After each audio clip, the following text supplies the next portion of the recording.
Hello friends, welcome to அன்புடன் என் சமையல். இன்றைக்கி நம்ம என்ன பார்க்க போகிறோம்னா, வீட்டிலே சூப்பராக பன்னீர் எப்படி செய்கிறதுன்றதை பார்க்க போகிறோம். எல்லாருக்கும் ரொம்ப பிடிச்ச ஒன்று, அதை நம்ம ஈஸியாக வீட்டிலே செஞ்சிடலாம்.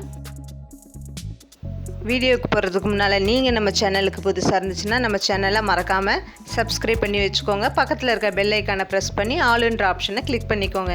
இப்போ வாங்க நம்ம வீடியோக்குள்ளே போகலாம். நான் 1 லிட்டர் பசும்பால் எடுத்திருக்கேன். பால் நல்லா பொங்கட்டும். நீங்கள் பேக்கெட் பால் யூஸ் பண்ணுறதா இருந்தால் ஃபுல் ஃபேட் மில்காக பார்த்து எடுத்துக்கோங்க. பால் பொங்குனதும் இதில் நம்ம 2 ஸ்பூன் எலுமிச்சப்பழ சாறு சேர்த்துக்கலாம். நீங்கள் வினிகர் இருந்ததுன்னா வினிகர் கூட யூஸ் பண்ணிக்கலாம். லெமன் சேர்த்த உடனே பார்த்திங்கன்னா பால் திரிஞ்சிடுச்சு. இப்போ நம்ம இதை வடிகட்டி எடுத்துக்க போகிறோம். ஒரு பாத்திரத்தில் வடிகட்டி வச்சு அது மேலே ஒரு வெள்ளை துணி விரித்து எடுத்துக்கலாம். துணி நல்லா மெலிசாக இருக்கிற மாதிரி பார்த்துக்கோங்க.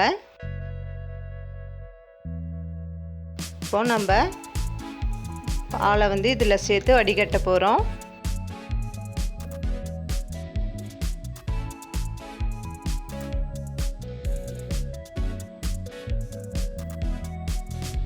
இப்போ நம்ம வடிகட்டியாச்சு.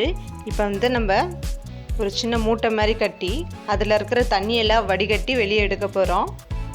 ஏன்னா நம்ம எலுமிச்சப்பழம் சேர்த்ததுனால ஃப்ளேவர் அதில் இருக்கும். அதை ஃபஸ்ட்டு புழிஞ்சு எடுத்துக்கலாம்.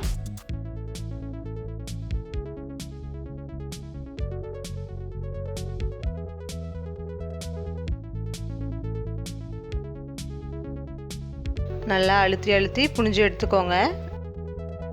இப்போ இதில் தண்ணி ஊற்றி நம்ம அலச போகிறோம். நார்மலான கோல்டு வாட்டரை வச்சு நம்ம அலசிக்கலாம்.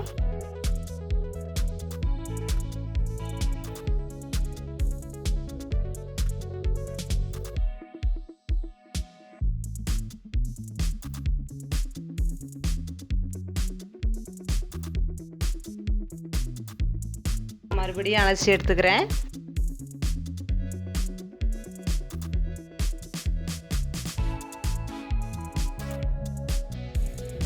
இப்போ இதை ஒரு மூட்டை மாதிரி கட்டி எல்லா தண்ணியும் மறுபடியும் நம்ம வெளியேற்றிடலாம். ஒரு சொட்டு தண்ணி கூட இருக்கக்கூடாது. நல்லா புழிஞ்சு எடுத்துக்கலாம். நம்ம ஸ்வீட் செய்கிறதா இருந்துச்சுன்னா நம்ம அப்படியே மூட்டை கட்டி தொங்க விட்டுறணும். இப்போ நம்ம கிரேவி மாதிரி செய்கிறதா இருந்ததுனால மேலே நம்ம வெயிட் வைக்க போகிறோம்.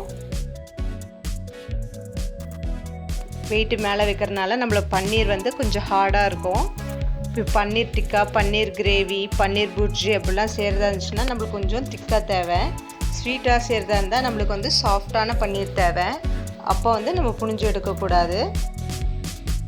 இப்போ நம்ம 1 hour நல்லா வெயிட் வச்சுட்டு அதுக்கப்புறம் நம்ம எடுக்கிறோம்.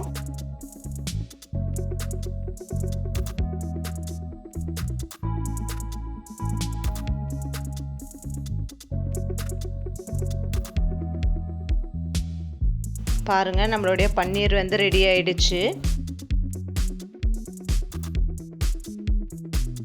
இப்போ இதை நம்ம கட் பண்ணி எடுத்துக்க போகிறோம். நான் சின்ன சின்ன க்யூப்ஸாக கட் பண்ணிக்கிறேன்.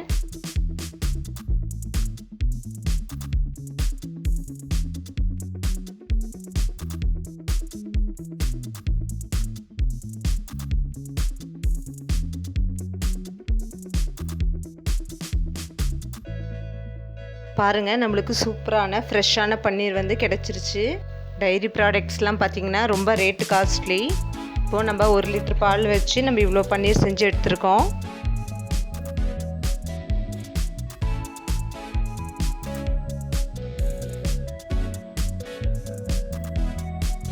நம்ம கிரேவிக்கெலாம் யூஸ் பண்ணிக்கலாம். இப்போ இந்த பன்னீரை நீங்கள் உடனே யூஸ் பண்ணுறத மாதிரி இருந்துச்சுன்னா நீங்கள் 2-3 நாள் ஃப்ரிட்ஜில் வச்சுக்கலாம். நீங்கள் வச்சு ஸ்டோர் பண்ணுற மாதிரி இருந்துச்சுன்னா நீங்கள் ஃப்ரீசரில் வச்சிங்கன்னா கொஞ்ச நாள் வரும். இந்த வீடியோ உங்களுக்கு பிடிச்சிருந்தா மறக்காமல் லைக் பண்ணுங்கள், ஷேர் பண்ணுங்கள், சப்ஸ்கிரைப் பண்ணுங்கள். பக்கத்தில் இருக்க பெல் ஐக்கானை ப்ரெஸ் பண்ண மறக்காதீங்க. நான் உங்களை நெக்ஸ்ட் வீடியோவில் மீட் பண்ணுறேன். ஓகே, பாய்.